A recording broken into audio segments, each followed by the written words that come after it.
Good morning students. आज का जो हमारा चैप्टर है वो है क्लास 10th का नेशनलिज्म एंड इंडिया।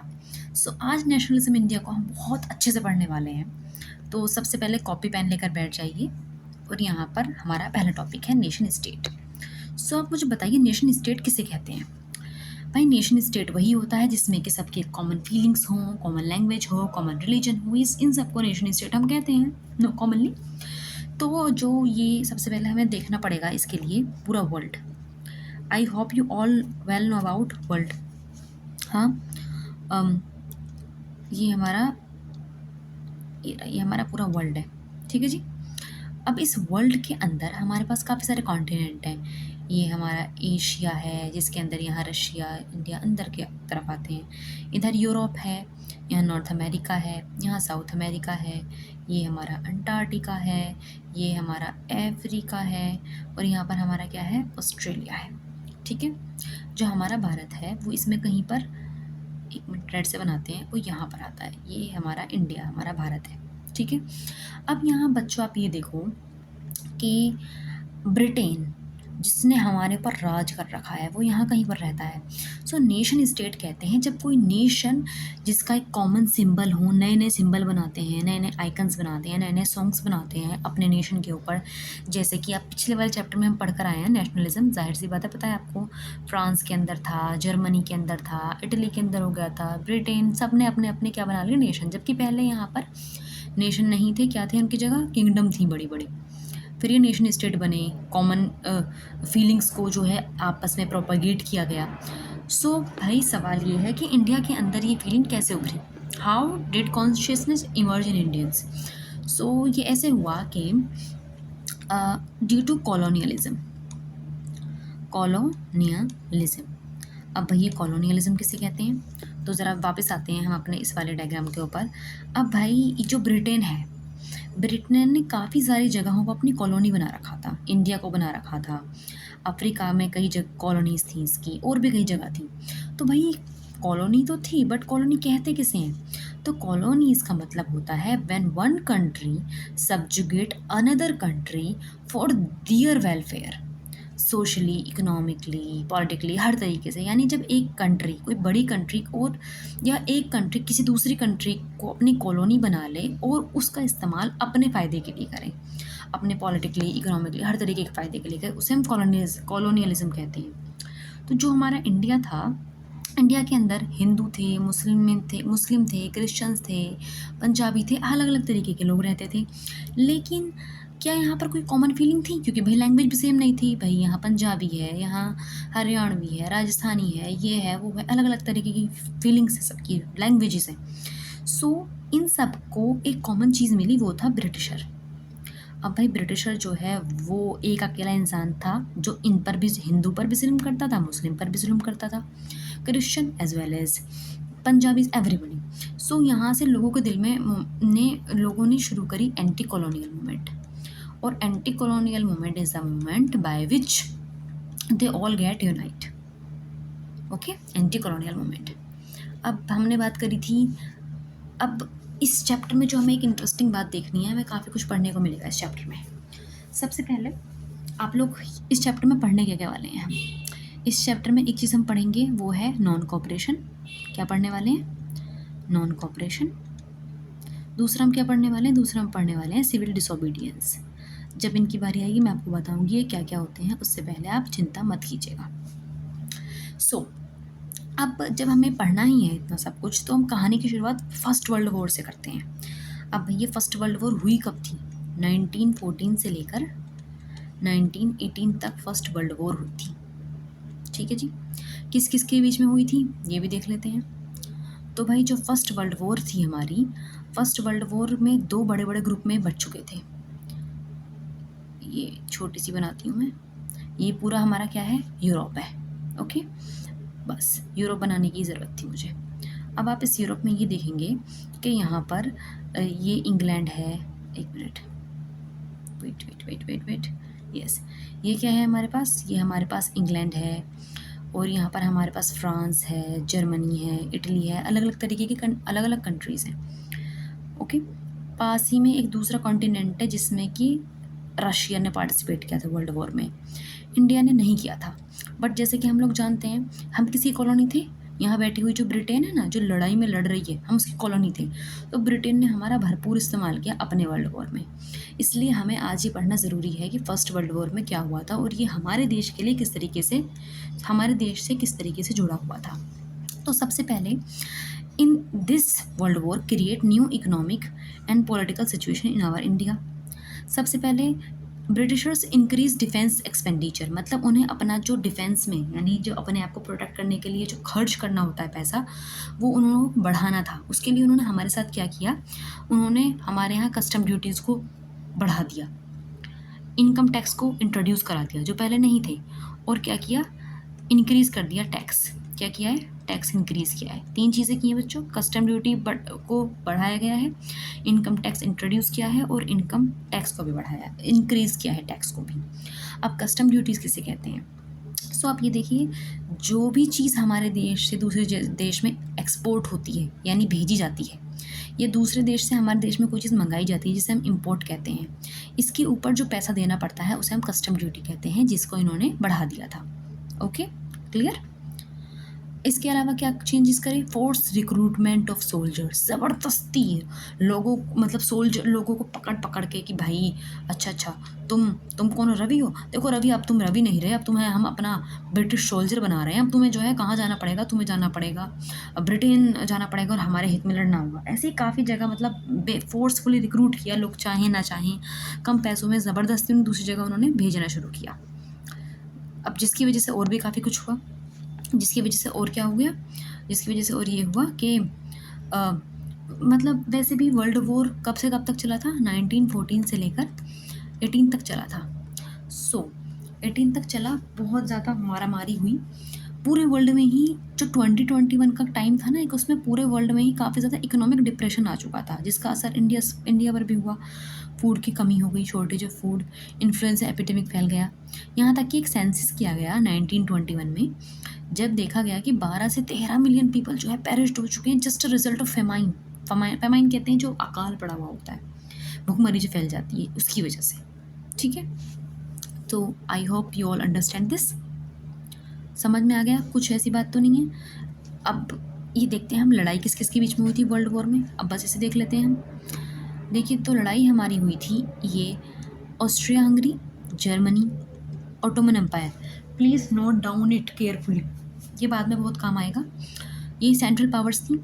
आप देख सकते हैं ये यूरोप है ना, तो इस यूरोप के अंदर यहाँ पर फ्रांस के जस्ट पास में यहाँ कहीं जर्मनी था, ऑटोमन एम्पायर नीचे की साइड था थोड़ा सा, और ये ऑस्ट्रिया हंगरी भी एक छोटा सा यहाँ पर था।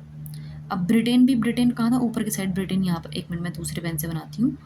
ये कौन सी सेंट्रल पावर हो गई, जो बस समझाने के लिए, आपको इसमें इतना एक्जैक्ट लोकेशन याद करने की जरूरत नहीं। देखो फ्रांस, जर्मनी के पास ये फ्रांस है, यहाँ पर ये क्या है, ब्रिटेन है, और रशिया कहाँ पर है, ये पूरा यूरोप है ना, यूरोप के जस्ट पास में यहाँ पर है रशिया। तो ये जो मैंने येलो से बनाए हैं, ये क्या थी, एलिट पावर थी। लड़ाई हुई 1914 से लेकर 1918 तक। तो जो लड़ाई हुई, लड़ाई के अंदर ये हार गए, जो सेंट्रल पावर है ना, ये सब क्या हो गए, हार गए। और अमेरिका ने भी एंट्री ली थी लास्ट ईयर में, यानी 1918 में अमेरिका भी इसके अंदर आया, और उसने किसकी हेल्प करनी चाहिए, एलिट नेशन की, जहाँ पहले ही बहुत ताकतवर लोग थे, बट स्टिल उसने भी नहीं की हेल्प करी, क्योंकि अमेरिका चालाक था पहले से ही, और बड़े रीज़न थे जो मैं बाद में बताऊँगी आपको। तो चलिए खैर, अब चैप्टर शुरू करते हैं अपना। अब भाई जो हमारा चैप्टर है, इस चैप्टर के अंदर हमें क्या देखने को मिलता है, आइडिया ऑफ सत्याग्रह। अब सत्याग्रह किसे कहते हैं सिर्फ समझाऊंगी मैं आपको, डेफिनेशन बाद में हम लोग देखते हैं किसे कहते हैं। देखिए, सत्याग्रह का मतलब क्या होता है। सत्याग्रह का मतलब होता है कि नॉन वायलेंस के साथ, यानी बिना कुछ लड़ाई मारपीट किए, बहुत ही शांतिपूर्वक एक मास एगिटेशन हो, यानी कि जो मास है वो सब एक साथ मिलकर एक जगह असेंबल हों, और वहाँ पर क्या रखें, अपनी बात रखें, पुट दियर डिमांड्स, और जो भी वो रखना चाहते हैं, ठीक है। और तब तक अपने एहतजाज में लगे रहें जब तक कि जो सामने वाला है वो अपने कॉन्साइंस में, कॉन्साइंस किसे कहते हैं, आत्मा में ये महसूस ना करने लगे कि हाँ मैंने गलत किया है। यानी कोई भी अगर इनजस्टिस हुई है उसके खिलाफ एक शांतिपूर्वक प्रदर्शन करना, इसे ही सत्याग्रह कहलाता है। अब सत्याग्रह की शुरुआत किसने करी थी, बता सकता है कोई? गांधी जी ने। तो बच्चों ये जो हमारे गांधी जी हैं, गांधी जी इंडिया से चले गए थे, पहले इंग्लैंड गए थे, उसके बाद फिर अफ्रीका भी गए। तो अफ्रीका में उन्होंने एक रेसिस्ट रिजीम के ऊपर, जो रेसिस्ट लोग थे उनके ऊपर एक शांतिपूर्वक सत्याग्रह किया, जहाँ जहाँ उन्हें बड़ी कामयाबी मिली। फिर वो भारत लौटे। अब जब दूसरी कंट्री में वो इतना कुछ कर सकते तो भारत में तो क्या क्या करेंगे। तो गांधी जी भारत कब आए, 1915 में। कब आए, 15 में। अब जैसे ही वो भारत लौटे हैं गांधी जी हमारे, ये गांधी जी भारत लौटे हैं, तो यहाँ पर इन्हें एक शख्स मिला, उसने कहा गांधी जी प्लीज़ आपकी बहुत ज़रूरत है, हमारे साथ चलिए। तो गांधी जी ने कहा चलो ठीक है चलते हैं। तो ये शख्स गांधी जी को अपने साथ, ये हमारे गांधी जी हैं, मैं बटन लगा देती हूँ और ये धोती पहना देती हूँ ताकि हमें थोड़ा सा लगे, ये गांधी जी हैं। तो ये सबसे पहले इन्हें कहाँ पर लेकर गए, बिहार लेकर गए। कहाँ लेकर गए, बिहार। और बिहार में एक मूवमेंट हुई जिसे हम कहते हैं चंपारण सत्याग्रह मूवमेंट। ये कहाँ पर हुई थी, बिहार के अंदर हुई थी। कब, कहाँ हुई थी, लिखिए प्लीज़ जल्दी लिखिए। बिहार के अंदर हुई थी। और कब हुई थी, 1916 में हुई थी। ठीक है जी। ये हुई क्यों थी, अभी मैं आपको बताती हूँ क्यों हुई थी। तो सबसे पहले आप ये देखेंगे कि बिहार के अंदर जो किसान थे, जो पीसेंट्स थे, वो बड़े परेशान थे, क्योंकि ज़बरदस्ती उनसे इंडिगो की प्लांटेशन करवाई जा रही थी। उन्हें उन्हें पता था उनके खेत पूरे नष्ट हो रहे हैं इसकी वजह से, इसलिए वो नहीं करना चाहते थे, बट फोर्सफुली उनसे अंग्रेज़ करवा रहे थे। यहाँ पर उन्होंने इसके ऊपर लड़ाई लड़ी गांधी जी के साथ मिलकर। इतना याद रखना ज़रूरी है बस। अब दूसरा है हमारा खेड़ा सत्याग्रह। कौन सा है, खेड़ा सत्याग्रह। भाई अगले ही साल, नेक्स्ट ईयर ही क्या हुआ, खेड़ा सत्याग्रह हुआ। अब ये खेड़ा सत्याग्रह क्या है, इसे भी देख लेते हैं। तो ये खेड़ा सत्याग्रह अभी भारत के अंदर ही हुआ। कौन सी जगह पर हुआ, एनीबडी नो इट? जी, एब्सोल्युटली करेक्ट। ये हमारा हुआ है यहाँ पर गुजरात के अंदर। कहाँ पर हुआ है, गुजरात के अंदर। तो गुजरात के अंदर एक जगह है खेड़ा डिस्ट्रिक्ट, जहाँ पर सत्याग्रह हुआ। और कब हुआ है, 1917 में। जी, 1917 में सत्याग्रह हुआ। और ये क्यों किया गया, क्योंकि जो कुछ पीजेंट्स थे यहाँ पर भी, भाई देखिए पूरे गांव के अंदर जो है बड़ी ही क्रॉप फेलियर हो गया, बड़ी मात्रा में बहुत क्रॉप फेलियर हो गया, यहाँ तक कि वो लोग इस काबिल भी नहीं थे कि अपना खाना पीना ठीक से कर पाएँ। तो ऐसे में वो रेवेन्यू कहाँ से देते। तो उनकी मांग सिर्फ इतनी थी कि भाई देखिए ब्रिटिशर से कि देखिए इस साल हमसे आप रेवेन्यू मत लीजिए, हम इस साल रेवेन्यू नहीं दे सकते। ब्रिटिश कहाँ आसानी से मानने वाले हैं, क्योंकि लातों की बुत बातों से नहीं मानते हैं। फिर गांधी जी आए और गांधी जी ने आकर इनके साथ ही सत्याग्रह करा और इसमें भी इन्हें काफ़ी कामयाबी हासिल हुई। क्या हुआ, बहुत लंबा प्रोसेस है, अभी आपको इतना जानने की ज़रूरत बिल्कुल नहीं है। अब नेक्स्ट सत्याग्रह कौन सा था, नेक्स्ट सत्याग्रह हुआ है हमारा कहाँ पर, कॉटन मिल वर्कर्स का। किसका हुआ है, कॉटन मिल वर्कर्स का। जो कॉटन मिल वर्कर्स थे उन्होंने अपना स्टार्ट किया। और ये कब हुआ, कब था, 1918 में। 1918 में कहाँ पर हुआ ये, भाई देखिए अहमदाबाद, एक अहमदाबाद जगह है, वहाँ पर जो है ये कॉटन मिल वर्कर्स का जो है सत्याग्रह हुआ है। इसके लिए इतना ही काफ़ी है। नेक्स्ट, अब कहानी शुरू होती है यहाँ से। ये कहानी है रोलेट एक्ट की। भाई रोलेट एक्ट किसे कहते हैं, आसान भाषा में बताया जाए तो रोलेट एक्ट क्या है। तो देखिए बेटा, रोलेट एक्ट कुछ नहीं है, it is an act only in which government, कौन, जो गवर्नमेंट थी, और उस टाइम गवर्नमेंट किसकी थी, ब्रिटिशर्स की थी। इसलिए जो ब्रिटिशर की गवर्नमेंट थी उन्होंने क्या किया कि उन्होंने जल्दीबाजी में जो इम्पेरियल, क्या नाम है, imperial legislative council, imperial legislative council, तो वहाँ से उन्होंने एक लॉ पास किया। बड़े ही मना करने के बावजूद उन्होंने एक लॉ पास किया जिसके अंदर ये था, in which it allow detention of political prisoners. लिखिए, detention of political prisoner without trial for 2 years। क्या है, विदाउट ट्रायल फॉर 2 years। देखिए बिना कॉपी पेन लिए बैठेंगे तो फिर आपको बिल्कुल मज़ा नहीं आने वाला है। तो इसे हम रोलेट एक्ट कहते हैं। अब भाई ऐसा हुआ तो फिर उस टाइम पर ये कब की बात है, 1919 की बात है जब ये रोलेट एक्ट पास हुआ। इस टाइम पर तो काफ़ी ज़्यादा क्रांतिकारी हो गए थे, गांधी जी आ चुके थे, कांग्रेस अपना बहुत ही ओ, बढ़ चढ़कर हिस्सा ले रही थी। काफ़ी लोग थे जो इस तरीके से पॉलिटिकल रिप्रेशन के अगेंस्ट बोलते थे, तो उन्हें तो बुरा लगता है कि ये क्यों पास किया गया। तो इसी के रिस्पॉन्स में जो गांधी जी थे, गांधी जी ने क्या किया, 6 अप्रैल को, रिमेंबर द डेट, 6 अप्रैल को उन्होंने हड़ताल कर दी। हड़ताल किसे कहते हैं, स्ट्राइक। स्ट्राइक किसके अगेंस्ट की गई थी, वो जो रोलेट एक्ट पास हुआ है उसके अगेंस्ट एक स्ट्राइक कर दी थी 6 अप्रैल को, जिसके अंतर्गत काफ़ी सारी चीज़ें हुई, जैसे कि रैलीज़ ऑर्गेनाइज की गई, लोगों ने बड़ी बड़ी रैलीज़ ऑर्गेनाइज करी। इसके अलावा जो वर्कर्स थे, workers went on strike, workers went on strike. कहाँ कहाँ पर गए वो, रेलवे, टेलीग्राफ, सबको उन्होंने डिस्टर्ब कर दिया, जिसका रिस्पॉन्स अब उन्हें देखने को मिलता है। जब पूरे भारत में ये सब हो रहा था तो ब्रिटिश तो शांत नहीं बैठने वाले थे। ब्रिटिशर ने क्या किया, 10 अप्रैल में, 10 अप्रैल 4 दिन बाद की ही बात है, लोकेशन क्या है, पंजाब के अंदर अमृतसर जगह है, वहाँ पर ये सब कुछ देखने को मिला कि वहाँ पर कुछ ब्रिटिश ऑफिसर्स ने एक पीसफुल प्रोसेशन में फायर्ड कर दिया, यानी कि गोलियां चलानी शुरू कर दी, फायर कर दी, परेशान कर दिया उन्हें, ठीक है, जिसकी वजह से और ज़्यादा बात फैली और अब लोगों ने बैंक को, पोस्ट ऑफिस को, रेलवे स्टेशंस को भी डिस्टर्ब करना शुरू कर दिया, जिसकी वजह से एक मार्शल लॉ लागू कर दिया गया था पंजाब अमृतसर के अंदर। अब ये मार्शल लॉ किसे कहते हैं, ये भी आपको पता होना चाहिए। तो बच्चे, मार्शल लॉ का मतलब वो लॉ होता है जिसके अंदर जो जो इंडिविजुअल है, यानी जो सिटीजन्स हैं, उनके जो बेसिक राइट्स हैं उनको ले लिया जाता है, और बेसिक राइट्स ले लिया जाता है, और कोई भी अगर कुछ इम्प्लीमेंट कराना है तो उसमें किसकी हेल्प ली जाती है, आर्मी की हेल्प ली जाती है।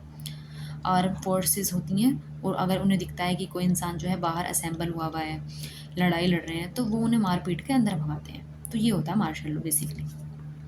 देखिए, आपको नोट्स हज़ारों चीज़ें मिल जाएंगी, बट यहाँ मैं आपको सिर्फ समझाने के लिए हूँ, इसलिए बस सिर्फ समझिए, आप बस समझने पर फोकस कीजिए, बाकी चीज़ बिल्कुल नहीं। तो हम ये देखेंगे, अब ये मार्शल लॉ हो चुका था और इम्प्लीमेंट भी किसने किया था, जनरल डायर ने किया था। रिमेंबर दिस नेम, क्या नाम था, जनरल डायर। भाई जनरल डायर ने किया ये। अब क्या क्या हुआ था अभी तक हमने देखा कि 6 अप्रैल से स्ट्राइक शुरू हुई थी, फिर 10 अप्रैल को ये जो पुलिस वाले हैं उन्होंने आम लोगों पर फायर प्रोसेशन किया, इस वजह से बहुत बैंक वगैरह को लूटा गया। आखिरकार 13 अप्रैल का दिन आया और 13 अप्रैल को मार्शल लॉ लागू है अभी भी। सो यहाँ पर एक कहानी है एक जगह की, ये जगह बड़ी ही फेमस जगह है जिसका नाम है जलियांवाला बाग। तो जलियांवाला बाग में कुछ, क्योंकि आज के दिन बैसाखी थी, तो कुछ लोग आए थे यहाँ पर बैसाखी में अपने बच्चों के साथ घूमने के लिए, कुछ लोग वाकई में यहाँ पर आए थे अपनी बात रखने के लिए, ठीक है। ऐसा नहीं सिर्फ बैसाखी में ही लोग आए थे, बल्कि कुछ लोग असेंबल हुए थे जो डिस्कस करेंगे जो भी अनलॉफुल, जो भी अनजस्ट लॉज बनाए गए हैं उनके द्वारा। ये 2 तरह के लोग यहाँ पर थे। एक यहाँ पर हुआ भी था, जनरल डायर बड़े गुस्से में अंदर आया और उसने अंदर आकर सारे जितने भी एग्जिट गेट थे वो बंद कर दिए, और यहाँ पर अपनी आर्मी के साथ वो खड़ा हो गया, और खड़े होने के बाद उसने सब पर क्या चला दी, गोली चला दी, और इतना मतलब हज़ारों लोग यहाँ पर उस टाइम पर मारे गए, हज़ारों लोग, सबको जो है उसने मार दिया। कुछ लोग बेचारे कुएं के अंदर कूद गए ताकि वो अपने आप को बचा सकें, बस कुछ नहीं। और लास्ट में जनरल डायर क्या कहते हैं भाई साहब, इन्होंने कहा that I just want to produce a moral effect to create in the mind of satyagrahis of terror and all, यानी मैं सिर्फ उनके दिमाग में एक मॉरल इफेक्ट प्रोड्यूस करना चाहता था कि अगर मेरी बात ना मानी या अगर ब्रिटिशर्स की बात ना माने तुम्हारा अंजाम यही होगा। उसके लिए उसने लाखों लोगों की जान बिना सोचे समझे ले डाली। यही था जलियांवाला बाग हत्याकांड, ठीक है। समझ में आ गई इतनी बात। ये वो है जहाँ पर ये लोग यहाँ घूम रहे हैं कि कोई भी बाहर मिलेगा तो उसे मारते थे। ये यहाँ पर एक इंसान को नीचे लिटा भी रखा हुआ है, आप जैसे उस पिक्चर में देख सकते हैं। अब आगे की बात ये है, आगे की बात जो हमें देखनी है, जलियांवाला बाग हो गया।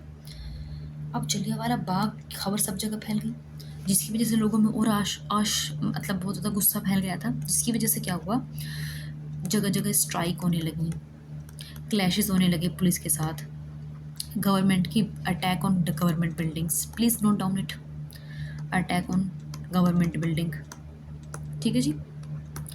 अटैक ऑन गवर्नमेंट बिल्डिंग और government respond with brutal repression.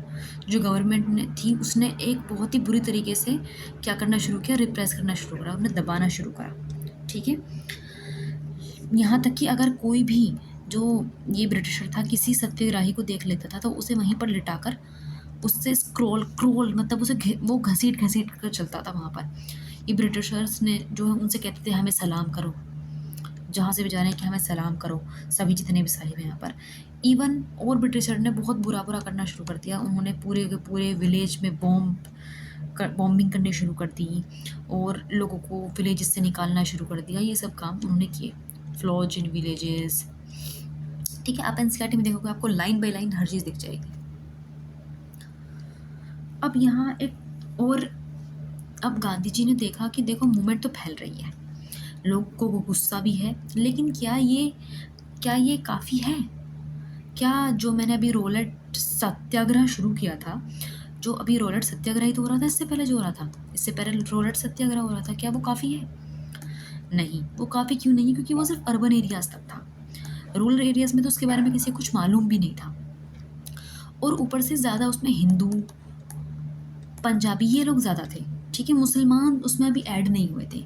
तो यहाँ पर एक और चीज़ देखने को मिली जो थी खिलाफत मूवमेंट। अब ये मूवमेंट क्या थी?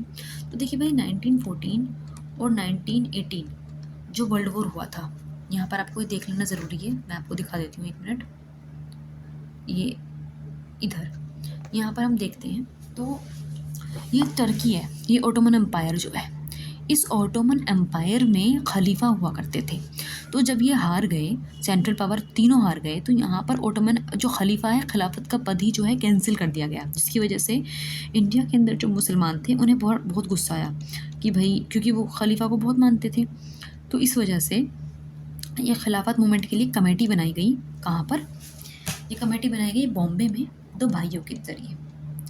क्या नाम था उन 2 भाइयों का? जी, एक का नाम था Mohammad Ali, please note it down, Mohammad Ali plus Shaukat Ali. तो गांधी जी इनसे मिले और इनसे कहा देखिए हम आपके साथ हैं, हम आपका पूरा पूरा साथ देंगे, ये अंग्रेज़ हैं ही इतने बुरे, इन्होंने बहुत बुरा करा है हमारे साथ। और इस तरीके से यूनिफिकेशन किसकी हुई? खिलाफत मूवमेंट को जोड़ दिया गया एक नए मूवमेंट के साथ, जो हमारा क्या था? Non cooperation movement. Non cooperation movement. अब हम पढ़ेंगे आखिर नॉन कोऑपरेशन मूवमेंट था क्या। सो भाई नॉन कोऑपरेशन मूवमेंट जो था वो सिर्फ यही था कि कोई भी चीज़ किसी भी तरीके से हमें कुछ हेल्प, मतलब कि हमें कोऑपरेट ही नहीं करना अंग्रेज़ों के साथ। नॉन कोऑपरेशन मूवमेंट, कोई कोऑपरेट नहीं करना है, समझ गए? Just this. Now why non cooperation? भाई नॉन कोऑपरेशन की ज़रूरत ही क्या थी? अब तक ऐसा क्या ही हो रहा था। सो गांधी जी ने अपनी एक बुक है, जो बुक उन्होंने लिखी थी 1909 में। कब लिखी थी? 1909 में, जिसका नाम था हिंद स्वराज। क्या था? हिंद स्वराज। तो उस बुक के अंदर गांधी जी लिखते हैं कि जो ब्रिटिश रूल अपने इस्टेब्लिश कर पाया है इंडिया में, only with the help of Indians. किसकी वजह से कर पाया है? सिर्फ इंडियंस की वजह से, क्योंकि जिसने अमृतसर में गोली चलाई थी जलियांवाला बाग में, वो भी कौन थे? इंडियंस थे। इन लोगों के कॉटन के कपड़े जो खरीदते थे वो भी कौन थे? इंडियंस थे। यानी कि इन्हें हर तरीके से, आप खुद बताइए, इंडिया के अंदर करोड़ों इंडियंस हैं जबकि मुट्ठी भर ब्रिटिशर्स हैं। तो ऐसा कैसे हो गया कि इन ब्रिटिशर ने हम सब पर राज कर लिया? क्योंकि हमने कोऑपरेट किया कहीं ना कहीं, भले ही हमने आपस में दुश्मनी के कारण किया, बट हमने ही कोऑपरेट किया। तो गांधी जी ने ये बात पकड़ ली और उन्होंने नॉन कोऑपरेशन मूवमेंट को स्टार्ट कर दिया। अब देखिए गांधी जी ये चाहते थे कि ये जो नॉन कोऑपरेशन मूवमेंट है ये अनफोल्ड हो, कुछ इसके स्टेजेस हों। क्या है इसके? कुछ स्टेजेस होंगे। अब वो स्टेजेस क्या होंगे? एक मिनट। नॉन कोऑपरेशन मूवमेंट के कुछ स्टेजेस हैं, जैसे कि सबसे पहले all Indians, wait I just do this. सबसे पहले क्या होगा? That all Indians have to, सबसे पहला स्टेप क्या था? All Indians has to give up their titles. जो भी टाइटल्स किसी को भी गवर्नमेंट की तरफ से मिले हैं उन्हें क्या करना है? उन्हें वापस कर देना है, सरेंडर ऑफ देयर टाइटल्स। ठीक है। दूसरा क्या करना है? Boycott of civil services. जो भी इंडियन किसी भी तरीके से सिविल सर्विसेज में है उसको उन्हें हटा देना है, बॉयकॉट कर देना है, नहीं मानना है। या फिर किसी भी तरीके, या आर्मी में है, बताइए, आर्मी, पुलिस, कोर्ट, जिस भी तरीके से जिस जगह पर भी इंडियन मौजूद हैं उन्हें उसे बॉयकॉट कर देना है। अब तीसरा क्या है, लास्ट में जब ये सब कुछ और यस ये हम कैसे भूल सकते हैं, फुल फॉरेन गुड्स को भी क्या करना है, जो फॉरेन गुड्स होते हैं उन्हें क्या करना है, एबॉलिश कर देना है, उनका इस्तेमाल हम नहीं करेंगे। और लास्ट में सिविल डिसोबीडियंस मूवमेंट करना है, जो हम आगे जाकर देखेंगे गांधी जी ने किया भी है। अब देखिए, अब कांग्रेस उस टाइम पर एक बहुत बड़ी पावर थी, ठीक है, लेकिन कांग्रेस ना अभी साथ नहीं आई थी इस नॉन कोऑपरेशन मूवमेंट में। कांग्रेस ने अभी साथ देना शुरू नहीं किया था। ज़रा लिख लेंगे आप ये सब एक बार, वैसे ज़रा रब कर रही हूँ, मुझे यहाँ कुछ और इम्पोर्टेंट बात बतानी है। सो भाई, नॉन कोऑपरेशन मूवमेंट में कांग्रेस अभी तक क्यों नहीं आई थी? कांग्रेस को लगता था कहीं ना कहीं कि काउंसिल इलेक्शन ज़रूरी है। क्या ज़रूरी है? एक मिनट। कांग्रेस को कहीं ना कहीं लगता था कि जो काउंसिल इलेक्शन ज़रूरी हैं और हम नॉन कोऑपरेशन मूवमेंट में नहीं जा सकते। लेकिन फाइनली नागपुर के अंदर एक सेशन हुआ जिसे हम कांग्रेस सेशन बोलते हैं, जिससे पहले भी काफ़ी सारे हो चुके थे। और इस वाले सेशन के अंदर उन सब ने ये एग्री किया कि हम भी अडॉप्ट कर रहे हैं किसे, नॉन कोऑपरेशन मूवमेंट को। समझ गए? तो इस तरीके से नॉन कोऑपरेशन मूवमेंट को अडॉप्ट कर लिया गया। पहले बड़ी जिद्दोजहद थी, करें ना करें, बट आफ्टर ऑल कर लिया गया था। Just clear? ओके बच्चों, अब नया है हमारा, ये बहुत इम्पोर्टेंट है, different strength with the movements. अब ये जो मूवमेंट था ये सबके लिए अलग अलग था, ठीक है, सबके लिए क्या था, ये अलग अलग था। बहुत ध्यान से मेरे इस एक चार्ट को आप ध्यान से देखेंगे, सब समझ में आता चला जाएगा आपको। Just please look carefully. सबसे पहले एक स्ट्रेंड कहाँ पर था? सबसे पहले था मूवमेंट इन द टाउन्स। क्या था? मूवमेंट इन द टाउन्स, यानी जो टाउन के जो शहरी इलाके थे वहाँ पर मूवमेंट किस तरीके से हो रही थी। ओके। दूसरा क्या था? दूसरा था हमारा रेबेल, विद्रोह, जिसमें वॉयलेंस भी होता है, इन दी कॉन्ट्री साइड। ये कहाँ पर हो रहा था? कॉन्ट्री साइड, यानी जो ग्रामीण इलाके होते हैं वहाँ पर हो रहा था। तीसरा था स्वराज इन प्लांटेशंस, यानी जो प्लांटेशन में जो वर्कर्स थे उनके अनुसार स्वराज की क्या था। तो ये नॉन कोऑपरेशन के नाम पर ही कई जगह कहीं मूवमेंट हो रहे थे, कहीं रेबल हो रहा था, कहीं पर स्वराज का अलग मतलब था। सो मूवमेंट इन टाउन्स कौन कर रहा था? Middle class. जो मिडिल क्लास लोग थे, मिडिल क्लास ने मूवमेंट करी टाउन में। और रेबल कौन कर रहे थे? यहाँ पर दो नाम हमारे सामने आते हैं, एक जगह तो पीजेंट और दूसरी जगह क्या? ट्राइबल्स। ये दोनों अपने अपने स्तर पर जो है विद्रोह कर रहे थे। तीसरा जो स्वराज एंड प्लांटेशन है, इन्हें किसने किया? वर्कर्स ने जिनको ज़बरदस्ती दूसरी जगह भेज दिया जाता है, इंडलजेंट वर्कर्स जिसे हम कहते हैं। Okay, next. अब मूवमेंट इन द टाउन्स क्या है? एक मिनट जी बच्चों, तो मूवमेंट इन द टाउन्स क्या था? तो सबसे पहले मिडिल क्लासेस में इन्वॉल्व थे। अब मिडिल क्लास लोगों ने क्या किया? उन्होंने कुछ स्टेप उठाए। 4 स्टेप हैं, जल्दी से कॉपी निकालो और लिखो। पहला क्या था? They left government control school. जो भी गवर्नमेंट कंट्रोल कर रही थी उन स्कूल से निकल गए। कौन कौन निकल गए? टीचर्स निकल गए, स्टूडेंट्स भी निकल गए वहाँ से, ठीक है, जो भी मतलब किसी भी पोजीशन पर था वो उससे वहाँ से प्रिंसिपल सब निकल गए जो इंडियंस थे। दूसरा क्या किया? जो लॉयर्स थे, they left their court rooms, ठीक है। जो लॉयर्स थे उन्होंने अपनी जो है लीगल प्रैक्टिस को छोड़ दिया। इसके अलावा क्या हुआ? काउंसिल इलेक्शंस वर बॉयकॉटेड। जो काउंसिल इलेक्शंस होने लगे थे, शुरुआत अभी पहले भी नहीं हुआ, अभी रिसेंटली शुरू हुए थे, उन्हें भी क्या करना शुरू किया? बॉयकॉट करना शुरू कर दिया, ठीक है जी। इसके अलावा क्या किया? बहुत सारे और भी काम किए, लेकिन जो काउंसिल इलेक्शन बॉयकॉटेड हुआ वो हर जगह हुआ, सिर्फ एक जगह को छोड़कर, जो थी मद्रास। अब भाई मद्रास में नहीं हुए काउंसिल इलेक्शन का बॉयकॉट, क्योंकि वहाँ पर एक पार्टी थी जिसका नाम था जस्टिस पार्टी। जस्टिस पार्टी में सारे नॉन ब्राह्मण्स लोग थे। उनका मानना ये था कि अगर हमें पावर चाहिए तो हमें इलेक्शन तो लड़ना पड़ेगा, उसके अलावा हम पावर नहीं ले सकते। तो इस वजह से सिर्फ वो थे जिन्होंने नहीं बॉयकॉट किया था, ठीक है, ये था पॉलिटिकली चेंज, ये थे politically political changes, political front पर ये चीज़ चल रही थी। ठीक है, अब इसके अलावा दूसरा हमारा क्या है, ये लिखा हुआ है मैंने, मैं आपको दिखा दूंगी अभी। ये सबसे पहले आप ये देखिए, जब पॉलिटिकल हमारी बात चल रही है तो इकोनॉमी भी कुछ होगा, इकोनॉमिकली भी, यानी अब इकोनॉमिकली भी ब्रिटिशर्स को कमज़ोर करना था, तो उसके लिए क्या किया, उसके लिए फॉरेन गुड्स को पूरा बॉयकॉट कर दिया। क्या किया, बॉयकॉट फॉरेन गुड्स, हर तरीके के जो फॉरेन गुड्स हैं उन्हें बॉयकॉट कर दिया गया। दूसरा क्या किया, liquid shop picketed, liquid shops picketed. भाई पिकेटेड का मतलब क्या है, कोई मुझे बता देगा? भाई पिकेटेड का मतलब होता है, ये एक फॉर्म ऑफ प्रोटेस्ट होता है जिसमें जो लोग होते हैं ना, वो किसी शॉप का या किसी फैक्ट्री का जो फ्रंट एरिया है उसे ब्लॉक करके खड़े हो जाते हैं। तो जो लिक्विड शॉप थी उन्हें इस तरीके से प्रोटेस्ट के दौरान बंद कर दिया गया था। वहाँ लोग खड़े थे, किसी को अंदर नहीं जाने दे रहे थे, तो पैसा तो वहीं से मिलता है ज़्यादा।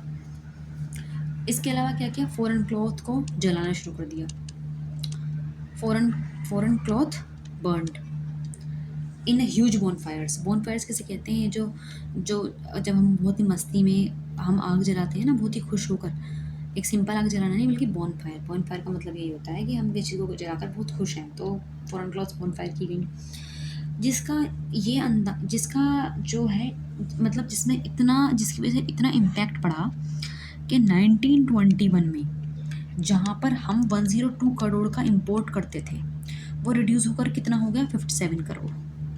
1922 तक आते आते 1922 तक आते आते 57 करोड़ का हमने सिर्फ इम्पोर्ट हमारा रह गया था। तो ये चीज़ें हुई जिसकी वजह से हमारे इंडियंस को बहुत फ़ायदे होने लगे, जैसे कि जो टेक्सटाइल इंडस्ट्री, जो टेक्सटाइल मिल्स बंद हो गई थी, जो हैंडलूम्स थे वो दोबारा से लौट आए थे, उनका काम दोबारा शुरू होने लगा था। लेकिन क्या ये बहुत दिनों तक रहा?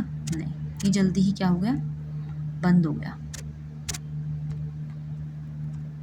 क्या हो गया, जल्दी ही बंद हो गया। जैसे कि आप देख सकते हो, यहाँ पर आप पढ़ोगे ना इसे, मुझे इसमें से नज़र नहीं आएगा क्योंकि पास नहीं हो सकता, आप इसे पढ़ना सारे को, आपके एनसीईआरटी में। ठीक है, अब भाई इसका नुकसान क्या हुआ, जब फ़ायदे इतने सारे हैं तो नुकसान भी ज़रूर होगा, या फिर नुकसान नहीं, नुकसान हुआ या किस वजह से इसे बंद कर दिया गया, कुछ तो रीज़न होगा ना कि आखिर नॉन कोऑपरेशन मूवमेंट लंबा क्यों नहीं चला। यहाँ पर ये बात हो गई कि नो कोऑपरेशन, नो मतलब कि उन्होंने बहुत कुछ कोशिश करी बेचारों ने, लेकिन आखिरकार क्या हुआ, जो खादी थी, जिसे कोट मतलब जिसका इस्तेमाल इंडियंस करते थे, खादी का जो यहाँ पर ही बनती थी इंडिया के अंदर, वो बहुत ज़्यादा एक्सपेंसिव थी as compare to cotton mill cloths जो ब्रिटेन से आते थे। ये बहुत ज़्यादा एक्सपेंसिव थे जिसकी वजह से गरीब लोग इन्हें परचेज़ नहीं कर सकते थे। दूसरी चीज़, we lack of Indian institutions, Indian institution उस टाइम पर नहीं थे, अगर थे भी तो पूरी तरीके से बन नहीं पाए थे, जिसकी वजह से जो टीचर थे, जो स्टूडेंट्स थे, उनके वापस जो है किसी भी तरीके से उन स्कूल में वापस जाना पड़ा जो गवर्नमेंट एडेड थे। या फिर अगर मैं लॉयर्स की बात करूँ तो लॉयर्स को भी वापस अपने लीगल प्रैक्टिस करने के लिए जाना पड़ा, क्योंकि किसी के पास कोई और चारा ही नहीं था, घर में तो चलाना होता है, इसलिए ज़्यादा देर तक ये नहीं चल पाया। हैव यू, मुझे लगता है समझ में आ गया होगा आपको अच्छे से। अब हम बात करते हैं रेबेलियन इन कंट्री साइड, यहाँ पर क्या हुआ था। As we told about, firstly हम बात करेंगे पीजेंट्स, किसकी, पीजेंट्स की। तो भाई देखिए, आराम से कहानी सुनिएगा, सिंपल तरीके से, एनसीईआरटी पढ़ेंगे सब समझ में आएगा।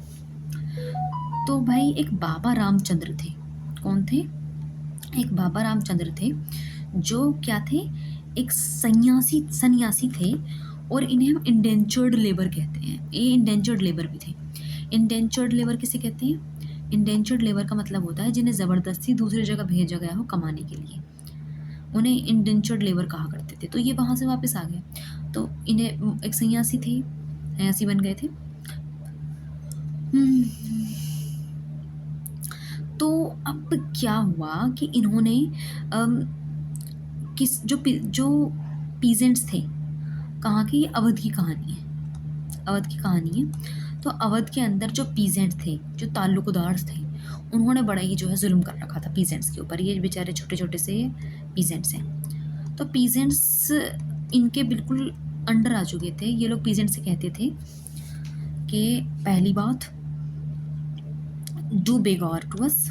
बेगार किसे कहते हैं? बेगार कहते हैं फ्री में जो है इन्हें वो दे दो, फ्री फ्री लेबर दो इन्हें, इसे बेगार कहते हैं। दूसरा वर्क, ठीक है। और दूसरा क्या कहते थे कि लैंडलॉर्ड के फार्म में काम कीजिए, do work at landlord farm, landlord farm, ठीक है, विदाउट एनी पेमेंट। अब ऐसा कौन कर देगा विदाउट एनी पेमेंट? बहुत ही ज़्यादा हाई रेंट कर दिए थे, जो रेवेन्यू देते थे ज़मीन की जो रेंट थे वो बड़े ही ज़्यादा क्या कर दिए थे, बहुत ही उन्होंने हाई कर रखे थे। तो इस तरीके से पीजेंट इनसे क्या थे, बहुत ज़्यादा परेशान थे। उनसे बैगर लेते थे लैंडलॉर्ड पर, मतलब जो लैंडलॉर्ड थे वहाँ अब बिना किसी पेमेंट से काम करवाते थे, रेंट हाई कर रखा था, ये सब चीज़ें थी। तो आखिरकार ये जो पीजेंट्स थी इन्होंने अपनी बातें रखी और इन्होंने कहा कि देखिए पहले तो एबोलिशन ऑफ बेगर कीजिए, हम बेगार नहीं दे सकते, हमारे और भी बहुत सारे काम हैं, हम बिल्कुल नहीं करेंगे। दूसरा दूसरा they start social boycott of oppressive taluqdar and landlords, ठीक है। इन्होंने क्या करना शुरू किया, इन्होंने सोशल बॉयकॉट करना शुरू कर दिया उनका। क्लियर भाई? सोशल बॉयकॉट भी हो चुका है, पीजेंट्स की बात चल रही है भाई, शुरू हो चुका है हमारा ऑलरेडी पीजेंट। तो ये हमने देखा था, ये क्या था, अवध था। अवध के अंदर जो हमारे बाबा रामचंद्र थे, बाबा रामचंद्र ने सारे के इन्हें बुलाया पीजेंट्स को, और पीजेंट्स को बुलाकर ताल्लुकदार के खिलाफ, ताल्लुकदार के खिलाफ ये लड़ाई लड़ी गई, काफ़ी सारी बातें रखी गई। तो इसी बीच में ये भी कब हो रहा है, 19 और 20 के बीच में चल रहा है, जब से नॉन कॉपरेशन मूवमेंट शुरू हुआ था। तो इसी दौरान यहाँ पर जो पंडित जवाहरलाल नेहरू है, मैं जेब में रोज़ बना देती हूँ ताकि आप लोगों को काफ़ी रिजेम्बलेंस हो। पंडित जवाहरलाल नेहरू यहाँ पर विजिट करते हैं और यहाँ विजिट करके क्या देखते हैं कि भाई बड़ा ही आक्रोश फैला हुआ है किसानों में, तो और ये राजा बाबा रामचंद्र भी इनके साथ हैं।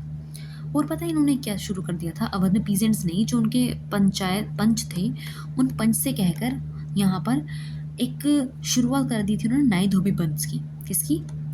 नाई धोबी बंस। अब ये नाई धोबी बंस क्या है? नाई धोबी बंस का मतलब बच्चे ये है कि जितने भी बार्बर हैं और जितने भी वॉशरमैन हैं, उनमें से कोई भी लैंडलॉर्ड ताल्लुकदार के यहाँ के कपड़े वपड़े नहीं धोएगा, कुछ नहीं करेगा। तो उन्हें इस तरीके से उन्होंने बॉयकॉट किया था, ये एक तरीका था। तो अब जब पंडित जवाहरलाल नेहरू यहाँ पर आए, पंडित जवाहरलाल नेहरू ने देखा यहाँ तो लोग बड़े आक्रोश में हैं, तो उन्होंने एक कमेटी बनाई। इस कमेटी का नाम था अवध, लिखते ऐसे ही हैं, किसान सभा, ठीक है। जो धीरे धीरे धीरे धीरे कम से कम जिसकी 300 ब्रांच बन गई, अलग अलग गाँव पास आसपास के सब गाँव में 300 ब्रांच बन गई अवध किसान सभा की।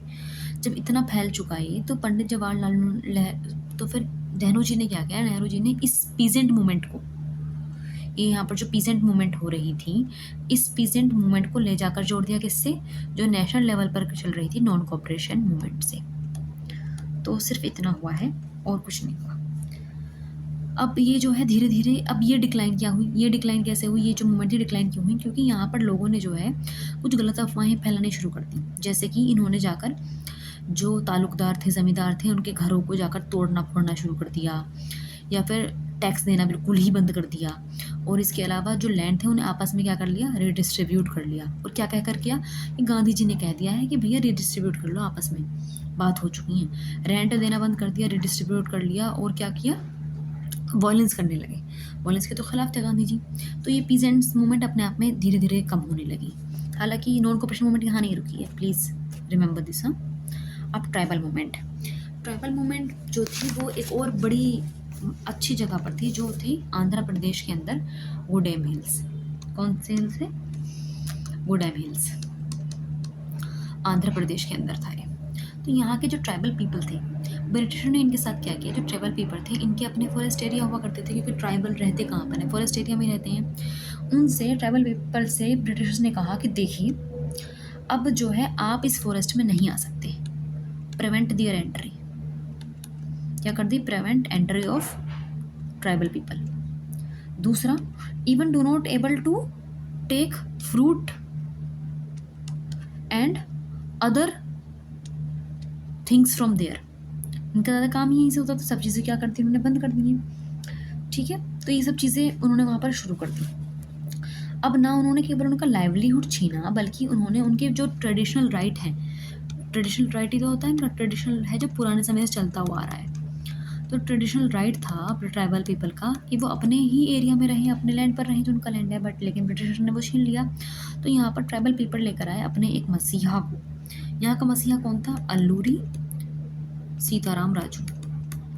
ये जो अल्लूरी सीताराम राजू था, अल्लूरी सीताराम राजू ने यहाँ पर इनके लिए लड़ाई लड़ी। अल्लूरी सीताराम राजू बड़ा ही इंटरेस्टिंग बंदा था भाई, आपको भी इसके बारे में जानकर बड़ा ही मज़ा आएगा कि कौन था ये देखिए, ये रहा अल्लूरी सीताराम राजू। तो ये क्या कहता था लोगों से कि देखो लोगों, मेरे पास मैं फ्यूचर को प्रेडिक्ट कर सकता हूँ, मेरे पास कुछ पावर है, मैं फ्यूचर को ना प्रेडिक्ट कर सकता हूँ। और तुम्हें पता है इसके अलावा मुझे तो गोली भी नहीं लगती, मैं गनशॉट वनशॉट मुझे कुछ नहीं लगता। भाई इतनी बड़ी बड़ी बातें वो कर रहा है। और दूसरी बात उसने क्या कहा कि मैं लोगों को ठीक भी कर सकता हूँ, कोई बीमार है ना, आई कैन हील पीपल। भाई इतनी बड़ी बड़ी बात कह दी उसने काफ़ी। और ये जो है ना, ये जो अल्लूरी सीताराम राजू हैं, ये भाई साहब गांधी जी से, इवन गांधी जी के नॉन कॉपरेशन मूवमेंट से बड़े ही प्रभावित थे। तो इन्होंने ये कहा था कि हमें 2 काम करने हैं। पहला तो हमें खादी का इस्तेमाल करना है, हम खादी का इस्तेमाल करेंगे। दूसरा, हमें लिक्विड जो है उसे, मतलब हमें ड्रिंकिंग नहीं करनी है। क्या नहीं करनी है? हमें ड्रिंकिंग नहीं करनी है, जो अल्कोहल वगैरह पीते हैं, हमें सब कुछ एकदम छोड़ देना है। तो ये जो था, ये हो रहा था कहाँ पर? आंध्र प्रदेश के अंदर। इसे भी बाद में जो है रोक दिया गया। कैसे? जो ब्रिटिशर थे उन्होंने 1924 में जाकर अल्लूरी सीताराम राजू को मार दिया, एग्जीक्यूट कर दिया, पकड़ कर कैप्चर कर लिया, मार दिया। और इसके बाद आज तक भी वो एक फोल्क हीरो के नाम से जाने जाते हैं आंध्र प्रदेश में। क्लियर? लास्ट टॉपिक है बच्चों इस टॉपिक का, जो है स्वराज एंड प्लांटेशंस। अब यहाँ पर हम बात करेंगे आसाम की। किसकी बात करेंगे? यहाँ हम बात करेंगे, ये हमारा भारत है, ये हम आसाम की बात कर रहे हैं, जो इस साइड है, कहीं पर इस साइड है। ये जो आसाम है, तो इस आसाम के अंदर अब पहले क्या होता था कि पहले जगह जगह से, आसाम में टी प्लांटेशन होती है, उन पत्तियों को तोड़ने के लिए बहुत सारे वर्कर की ज़रूरत होती थी। तो जगह जगह से, यूपी से, बिहार से, और भी जगह जगह से लेबर लेकर जाते थे, और वो ज़बरदस्ती उनसे काम करवाया जाता था। इवन उन्हें एक पर्टिकुलर एरिया से निकलने की इजाज़त नहीं थी बिना परमिशन के, और परमिशन वो लोग देते नहीं थे। इसके लिए एक लॉ तक बना दिया था बंदों ने भाई, उसके लॉ का नाम था इनलैंड इमाइग्रेशन एक्ट। क्या था? इम्पोर्टेंट चीज़ें मैं बाकायदा खुद लिखवाती हूँ, लिख लिया करो। इनलैंड इमाइग्रेशन एक्ट कब का था? ये 1859 का था। ठीक है? अब यहाँ पर ये भी इन्होंने शुरू करवा दिया, लेकिन इनके कानों तक भी जो यहाँ के बेचारे छोटे मोटे वर्कर थे, उन सबको पता चल चुका था कि भाई नॉन कॉपरेशन मूवमेंट फैल रहा है, गांधी जी आ गए हैं, मसीहा हैं, वो सबकी हेल्प करेंगे। तो इनके लिए स्वराज का मतलब क्या था? इनके लिए स्वराज का मतलब यही था कि हम जो है अपनी किसी भी जगह से आया जा सकते हैं, हमें पूरी आज़ादी होगी, ठीक है? और गांधी जी जो हैं हमें हमारे ही जगह पर एक लैंड दिलवाएंगे, जहाँ हम आराम से वहीं बैठ कर खेती करेंगे। जिसकी चलते, इसी सोच के चलते कई सारे जो लेबर हैं यहाँ से भागे, लेकिन स्टिल वो ब्रिटिशर ने उन्हें रास्ते में पकड़ लिया, रेलवे पर पकड़ लिया, कहीं और पकड़ लिया, और वहाँ इन्हें बहुत बुरी तरीके से मारा। ठीक है? तो इस तरीके से, लेकिन क्या ये सब होने के बाद जो ब्रिटिशर्स, जो ये जो ट्राइबल पीपल थे, एक मिनट रुकिए, तो ये सब होने के बाद क्या ये जो ट्राइबल पीपल थे ये बेचारे निराश हो गए? नहीं, सबने स्वराज को अपनी अलग अलग तरीके से इंटरप्रेट किया। ठीक है? स्वराज को अपने तरीके से ट्राइबल पीपल ने अलग किया, पीजेंट्स ने अलग किया, वर्कर्स ने अलग किया, मिडिल क्लास ने अलग किया। लेकिन हमेशा, चाहे कोई सक्सेसफुल अपने काम में हुआ नहीं हुआ, सबने एक ही डिमांड करी। वो डिमांड किसकी थी? स्वतंत्र भारत। स्वतंत्र भारत की सबने करी, और गांधी जी और कांग्रेस के साथ ये मिल गए अपने नॉन कॉपरेशन मूवमेंट के साथ। मतलब इन छोटे छोटे रिवोल्ट्स को, रेबल्स को इन्हें जोड़ लिया गया, लेकिन इससे कुछ ऐसा खास हासिल नहीं हुआ।